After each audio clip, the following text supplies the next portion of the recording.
Hello everyone.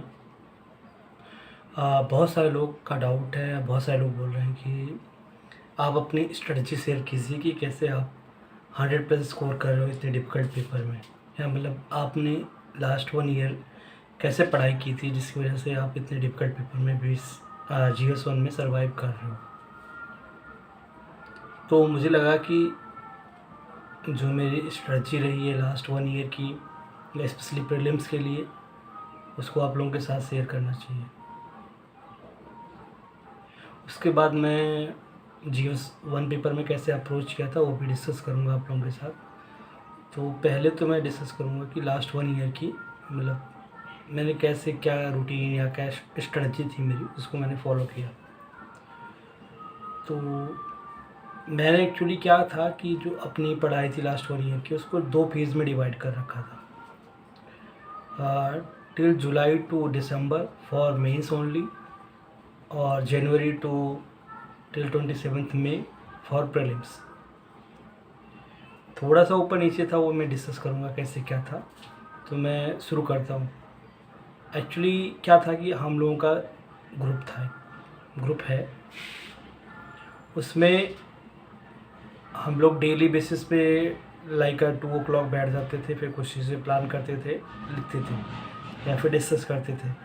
और इसे हमने डिसाइड किया था जुलाई और अगस्त में हम लोगों ने ऑप्शनल के लिए अच्छे से PYQ पहले तो अपने आप से पढ़ा, ऑप्शनल काफ़ी अच्छे से उसको रिवाइज़ किया। फिर ये था कि हम लोग लास्ट 2021 से लेके 22 का पेपर हुआ नहीं था, सितंबर में हुआ। 21 से लेके लास्ट 2014 तक कि जितने भी PYQ आए हैं ऑप्शनल के, उसको हम सॉल्व करेंगे। पहले तो 15 दिन 10 दिन तो हमने ऐसे सोचा कि जो पेपर है, लाइक जैसे 2021 का पेपर है, 2021 का पेपर हमने रख दिया इसको अपने पास। उसके बाद हर एक क्वेश्चन को पहले पढ़ते थे। उसके बाद उस पे अपने आप को टाइम देते थे, 15 मिनट 20 मिनट का टाइम है, उसमें कुछ पॉइंट्स लिखो। हम लोग पेपर में पॉइंट्स लिखते थे कुछ, कि इस क्वेश्चन के लिए ये आंसर हो सकता है, ये स्कॉलर ने ऐसा बोला, ऐसा सारी चीज़ें। फॉर ऑप्शनल की बात कर रहा हूँ अभी। उसके बाद फिर 15-20 मिनट का टाइम ओवर हो जाता था। उसके बाद आपस में हम डिस्कस करते थे कि कैसे, मतलब क्या सॉल्यूशंस का हो सकता था। तो सामने वाला जो होता था वो कुछ अपने इनपुट देता था, मैं अपने इनपुट देता था, कुछ नया चीज़ पता चलता था, जिसकी वजह से एक अच्छा आंसर बन जाता था। 15 दिन हमने ऐसे किया। फिर उसके बाद ये हुआ कि ऐसे तो नहीं होगा, लिखना भी पड़ेगा। फिर उसके बाद हमने आफ्टर 15 डेज़ डेली, जैसे 20 क्वेश्चन अराउंड आते हैं, तो 10-10 क्वेश्चन करके, मतलब ऐसे बैठ जाते। पहले एक ही क्वेश्चन करके लिखना शुरू किया, क्योंकि इतना ज़्यादा लिखने की हैबिट नहीं थी। तो पहले एक क्वेश्चन, जैसे 2021 में कोई क्वेश्चन नंबर 1 आया है, तो उसको 15 मिनट 10 मिनट का जो भी टाइम फ्रेम होता है उसमें मैंने लिखा, सामने वाले ने लिखा। उसके बाद हम डिस्कस रीड करते थे या फिर कुछ इंपॉर्टेंट पॉइंट्स मिलते थे, उसको डिस्कस करते थे कि क्या, मतलब क्या कमी रहेगी मेरे आंसर में, सामने वाले ने ऐसे कैसे इसको अप्रोच किया और मैंने कैसे इसको अप्रोच किया। उसके बाद फिर समझ में आता था कि ये गलतियाँ थी, तो उसको हम एड ऑन कर लेते थे। फिर उसके बाद कुछ गूगल सर्च करते थे या कुछ मॉडल आंसर मिल जाते थे, उसके थ्रू एक प्रॉपर सुटेबल आंसर बन जाता था। ऐसे कर कर के फिर 15 दिन और बीत गए। फिर जब 1 महीना कंप्लीट हो गया, तो प्रॉपर हमने 3 घंटे का पेपर जो है 50-50 डिवाइड कर दिया। 10 क्वेश्चन आज करने हैं, 10 क्वेश्चन कल करने, प्रॉपर टाइम फ्रेम में। उसके बाद हम उसको डिस्कस करते थे, 1-2 घंटा जो डिस्कशन में लगता था, कुछ ऐड ऑन करने को मिलता था तो हम ऐड ऑन कर लेते थे। इस तरीके से प्रॉपर 21 टू लेकर 2014 तक का प्रॉपर जो ऑप्शनल का था, जुलाई अगस्त तक हमने पूरा प्रॉपर अच्छे से, मिड सितंबर तक 2 से 2.5 महीने प्रॉपर ऑप्शनल के हर एक टॉपिक को ऐसे लिखा।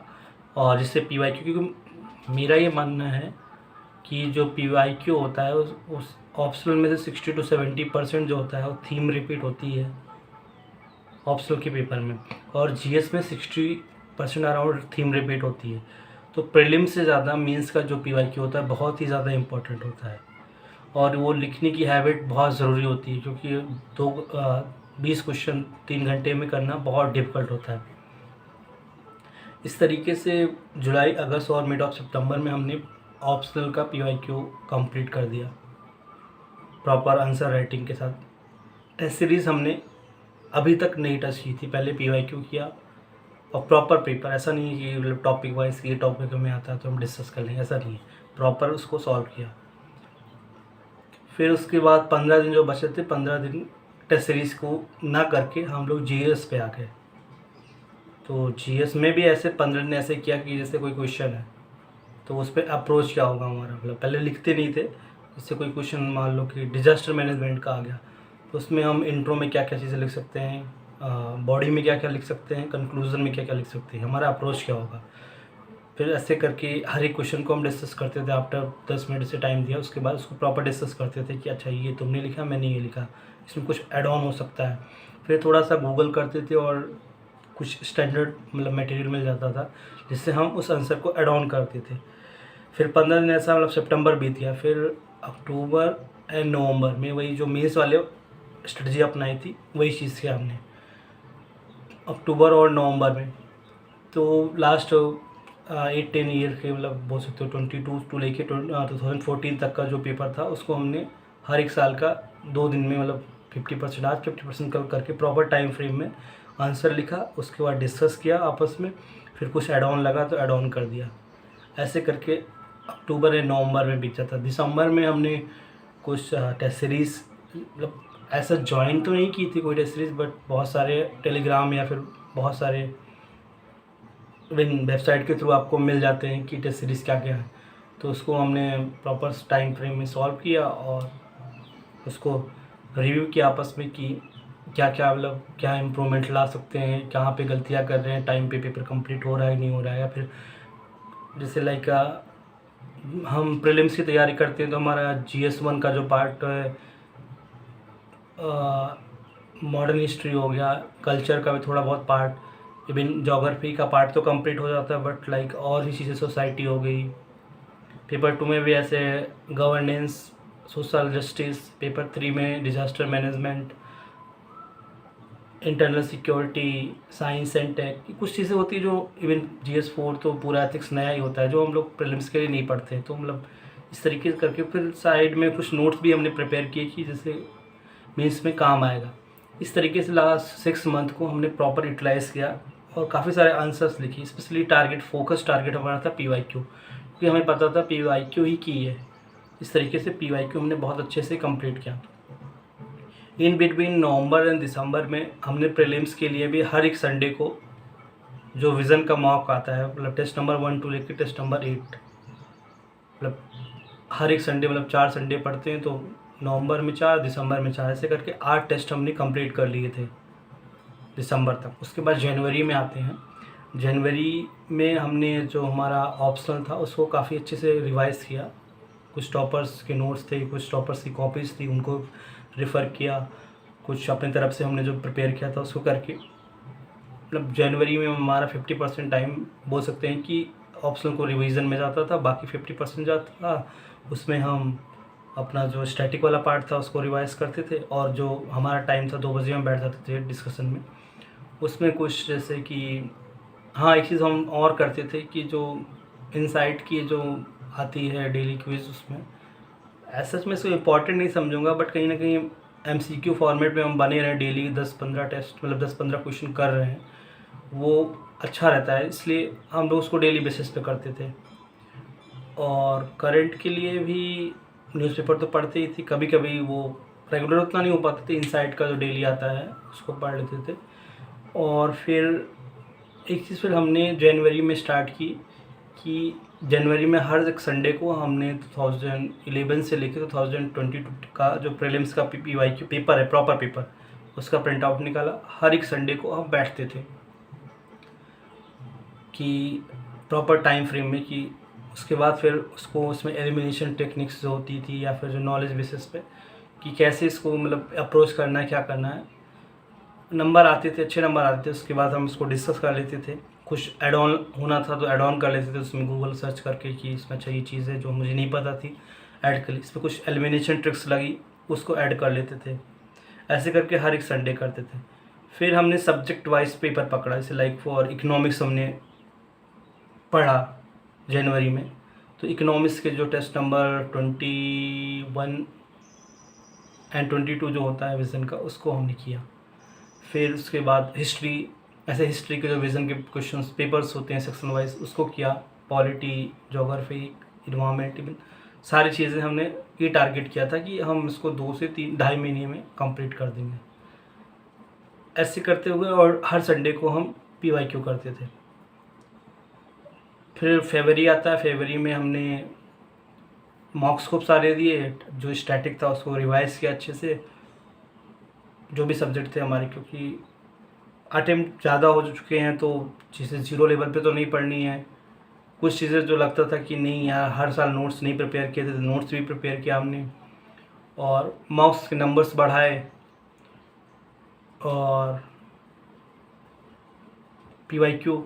तो इस तरह मिड मार्च आते तक हमारा PYQ जो था वो एक लेवल पे पूरा कंप्लीट हो गया था। 2011 टू 2022 PYQ कंप्लीट। विज़न के 23-24 मॉक्स जो थे वो कंप्लीट हो गए थे।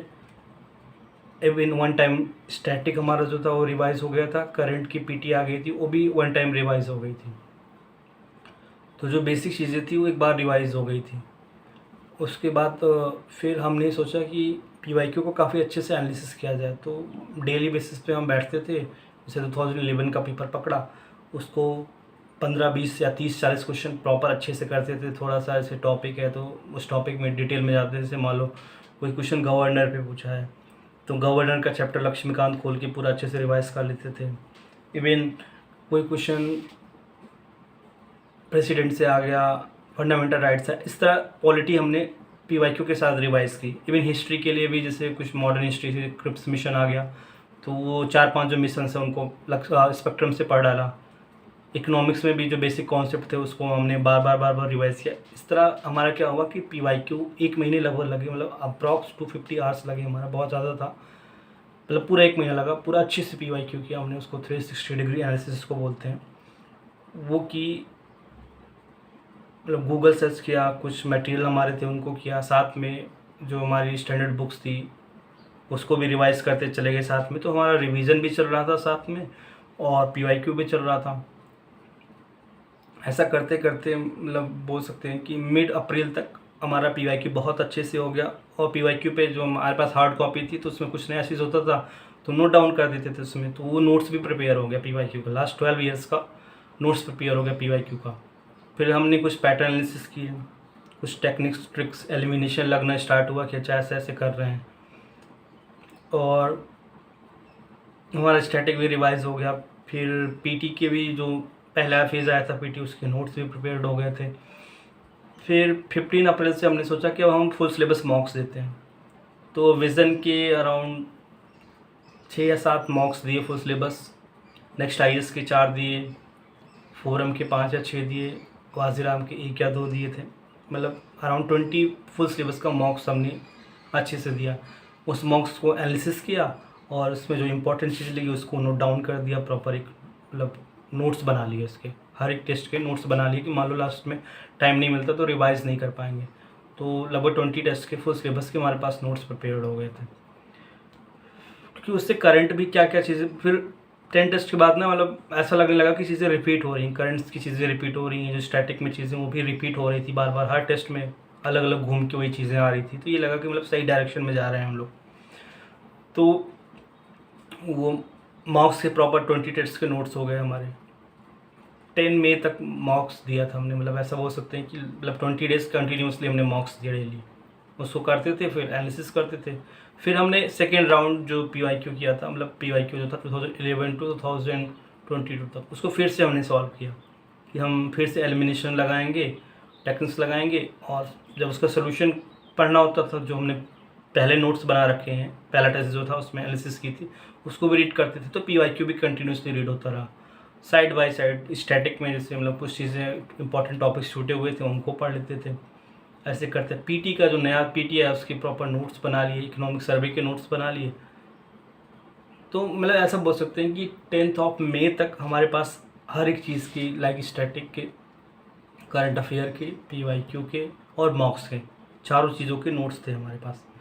उसको फिर हमने लास्ट जो 15 डेज़ बचे थे उसमें मल्टीपल टाइम रिवीजन, और जो स्टैटिक के सब्जेक्ट लाइक पॉलिटी में गवर्नर हो गया, प्रेसिडेंट हो गया, DPSP, fundamental rights, important parliament, इनको पढ़ना, रिवाइज करना, मॉडर्न हिस्ट्री, एंशिएंट, मेडिवल, इसके नोट्स थे बट इसको भी वन टाइम बुक से दोबारा गो थ्रू हो गए। और पीटी का नोट्स था हमारे पास तो उसको मल्टीपल टाइम रिवीजन, इवन जो टेस्ट दिए थे उसके नोट्स थे उसको भी मल्टीपल टाइम रिवीजन। ऐसा करते करते ऐसा लग रहा था कि मतलब बहुत अच्छा सब कुछ है, मतलब मल्टीपल टाइम रिवीजन चीज़ें मतलब अच्छे से समझ में आ रही थी, मॉक्स में भी काफ़ी नंबर बढ़ गए थे, तो ये सब सारी चीज़ें चल रही थी। तो ये सब तो 27 मई तक चला कि सारी चीज़ें। अभी 28 मई को क्या हुआ उसको मैं बताने से पहले ये बोल रहा हूँ कि प्रीलिम्स के लिए, इवन मेंस के लिए भी सबसे मस्ट क्या है कि आपको PYQ करना है। करना ही नहीं है कि 4 ऑप्शन कर दिए, उन ऑप्शन जैसे 4th ऑप्शन, जैसे जस्ट फॉर एग्जांपल कि जैसे पूजा freedom of speech and expression जैसे आ गया, तो आर्टिकल 19, आर्टिकल 21, आर्टिकल 48, आर्टिकल 51, तो ये 4 चीज़ें दी हैं। तो हमें सिर्फ ये नहीं पता होना चाहिए right to speech and expression किस में दिया है, बाकी 3 आर्टिकल जो है ना उनको भी अच्छे से डेप्थ में, क्योंकि यूपीएससी का ये पैटर्न होता है कि जो प्रीवियस ईयर में क्वेश्चंस पूछे हुए होते हैं उनके वो आंसर्स बनाते हैं, मतलब उन पर नेक्स्ट क्वेश्चन बनाते हैं। स्पेशली जैसे साइंस एंड टेक्नोलॉजी का, हाँ जैसे जब PYQ एनालिसिस कर रहे थे तो कुछ टॉपिक्स थे लाइक साइंस एंड टेक में जो टॉपिक मल्टीपल टाइम, जैसे बायोटेक में जीनोम सीक्वेंसिंग हो गया, GM क्रॉप्स हो गया, कुछ और चीज़ें जो मल्टीपल मतलब AI पे क्वेश्चंस, बायोटेक पे क्वेश्चन, ये मल्टीपल टाइम रिवाइज मतलब रिपीट हो रहे थे। एग्रीकल्चर में 6-7 crops like wheat, rice, sugar cane, ये multiple cotton multiple time revise मतलब रिपीट हो रहे हैं।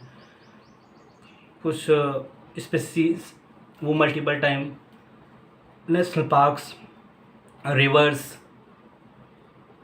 वेजिटेशंस, ये चीज़ें मल्टीपल टाइम, तो जो चीज़ें मल्टीपल टाइम रिवाइज मतलब रिपीट हो रही थी ना उनको अलग से नोट डाउन करके उसमें कुछ कुछ पॉइंटर टाइप के नोट डाउन कर रखा था कि लास्ट मोमेंट में मतलब उसको देख लेंगे फटाक से और इससे हो जाएगा। तो ये चीज़ें क्या दिखी, इवन पॉलिटी और हिस्ट्री का तो मल्टीपल टाइम जो चीज़ें रिव्यू तो दिख ही रहा था, उसको वैसे ही रिवाइज कर रखा था। इस तरीके से मतलब अप्रोच मतलब ऐसा है कि PYQ को ना बहुत अच्छे से करना चाहिए प्रीलिम्स के लिए, बहुत ही अच्छे से। मेंस के लिए तो करना ही है, किसी टेस्ट सीरीज़ किसी मॉक से बेटर है कि PYQ, क्योंकि वो जेन्युइन क्वेश्चंस होते हैं पहली चीज़, और उसमें आप अप्रोच करते हो। आप उस साल के बोल सकते हो कि जो बेस्ट क्वेश्चंस होते हैं ना वो आपके टेस्ट में उसमें क्वेश्चन पेपर में दिखे होते हैं।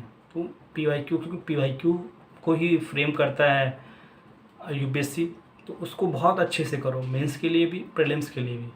करना ही नहीं उसको 360 डिग्री पे करना, उसको मल्टीपल रिवीजन करना है। और फॉर स्टैटिक पे जो स्टैंडर्ड 3 चीज़ें हैं प्रीलिम्स के लिए, इकोनॉमिक्स, पॉलिटी में और मॉडर्न हिस्ट्री। पॉलिटी में कुछ चैप्टर्स हैं शायद पता होंगे आपको, नहीं पता तो शुरू के 25 चैप्टर्स जो हैं टिल सुप्रीम कोर्ट तक, और उधर गवर्नर, उनको बहुत बार पढ़ना चाहिए प्रीलिम्स के लिए। और मॉडर्न हिस्ट्री में 1905 स्वदेशी मूवमेंट के बाद से टिल 1947 तक, ये चीज़ें मल्टीपल टाइम आपको मतलब होता नहीं कि रटा होना चाहिए, वो चीज़ सिलेबस है। कुछ भी आए तो गलत है, ईजी क्वेश्चन आते हैं, और नहीं हो पाता तो फिर रिग्रेट भी होता है कि ईजी क्वेश्चन गलत कर दिए, ये चीज़ें होती हैं। फिर उसके बाद पीटी के लिए, पीटी तो अब बार बार इतना ज़्यादा पीटी होता है, मतलब 150 पेज के हर पीटी होते हैं और 2-3 पेज में आती है, उसको शॉर्ट नोट्स बना लो 3-4 पेज में, उसको मल्टीपल टाइम रिवाइज करो। इकोनॉमिक सर्वे और बजट ये तो मेंस पे भी काम आएगा, उसका भी नोट्स प्रिपेयर कर लो, उसको यूज़ करो। तो ये चीज़ें मतलब अगर आपके पास नोट्स रहेंगे तो मतलब लास्ट 1 डे में आप सब कुछ 1 और 2 टाइम रिवाइज कर सकते हो। वो चीज़ क्या मैंने इवन एग्ज़ाम में भी था कि कॉन्फिडेंस था कि हो ही जाएगा सब कुछ बढ़िया, जिसकी वजह से मतलब पेपर अजीब सा आता है, मतलब डिफ़िकल्ट था, या मतलब क्वेश्चन तो क्या होता है, क्वेश्चन डिफ़िकल्ट ईजी क्या होता है, उसके ऑप्शंस उसको डिफ़िकल्ट ईजी बनाते हैं ना। जैसे एलिमिनेशन पूरा फेल था इस पेपर में, तो बट नॉलेज पे खेलना था, तो इतना रिवीजन कर रखा था तो नॉलेज से किया, जिसकी वजह से 100+ स्कोर आ रहा है। अगर मतलब इतना रिवाइज ना किया होता, सिर्फ एलिमिनेशन टेक्निक से या फिर जनरल सोच के गया होता तो शायद 60s 70s 80s में रहता। तो ये मेरा मतलब मैं फिर से कंक्लूड करना चाहता हूँ कि फॉर मेंस PYQ बहुत अच्छे से करो, बहुत ही अच्छे से करो, ऑप्शनल को बहुत अच्छे से करो, GS4 बहुत अच्छे से करो। फॉर प्रीलिम्स ये 3 सब्जेक्ट जो तुम्हारे हिस्ट्री में मॉडर्न हिस्ट्री, इकोनॉमिक्स में मॉनेटरी पॉलिसी, और वो तुम्हारा GDP वाला जो चैप्टर होता है, ट्रेड वाला चैप्टर जो होता है, बैलेंस ऑफ पेमेंट, उनको बहुत अच्छे से करना है इनको। और पॉलिटी में तुम्हारा preamble, DPSP, fundamental rights, parliament, president, governor and supreme court, ये मस्ट हैं। बाकी कुछ और सब्जेक्ट टॉपिक्स हैं उनको अच्छे से कर लो। बाकी ज्योग्राफी एज सच बहुत ज़्यादा नहीं आती है। ज्योग्राफी में इंडियन ज्योग्राफी का कंटेक्स्ट आता है, इसमें national parks, environment geography mix आती है। नेशनल पार्क्स हो गया, रिवर्स हो गया, वेजिटेशन हो गया, और स्पीसीज वगैरह, ये सब सारी चीज़ें कर लो। और PYQ को मतलब फ्रेम करके रखो, रेफरेंस हमारा PYQ, तो आपका बहुत अच्छे से मतलब जो लोग सेलेक्ट होते हैं, टॉपर्स भी जो होते हैं, वो लोग यही करते हैं। आपने मल्टीपल वीडियोस देखे होंगे, उसमें यही बोला है कि PYQ को ही रेफरेंस करना है। तो आप लोग ऐसे डिमांड कर रहे थे कि मेरी स्ट्रेटजी क्या थी, तो मेरी यही था कि revision and revision, multiple time revision, एक बार 2 बार रीड करो, बट उसको रिवाइज मल्टीपल टाइम। हाँ, सोर्सेज जो हैं उनको लिमिटेड रखो, क्योंकि जैसा आपके अटेम्प्ट्स बढ़ते हैं आपकी बुक्स भी बढ़ती हैं। मतलब मैं अपनी बात करूँ तो मैंने फर्स्ट अटैम्प्ट में क्या मॉडर्न हिस्ट्री के लिए सिर्फ स्पेक्ट्रम ले रखी थी। सेकेंड अटैम्प्ट आया तो किसी ने बोला बिपिन चंद्रा भी ले लो, NCERT भी ले लो, वो भी ले लिया। फिर किस और आगे बढ़ा तो किसी ने बोला घटना चक्र ले लो, उसमें शॉर्ट नोट्स ऐसा होता, वो भी होगी मेरे पास। लूसेंट है, सिर्फ हिस्ट्री, मतलब 5 तो नहीं कर सकते ना, बट अगर स्पेक्ट्रम को अच्छे से पढ़ो, पॉलिटी के लिए लक्ष्मीकांत को अच्छे से पढ़ो, सफिशिएंट है। तो ये चीज़ें थी। आप देखो रिजल्ट कैसा रहता है वो तो डिपेंड्स। बाकी पढ़िए आप लोग, बहुत अच्छे से पढ़िए, उसका कोई सब्स्टिट्यूट नहीं है। बाकी चैनल है, आपको पसंद आता है वीडियो तो आप लोग सब्सक्राइब करो, लाइक करो, शेयर करो, और जैसे लोग जो हैं उनकी हेल्प करो।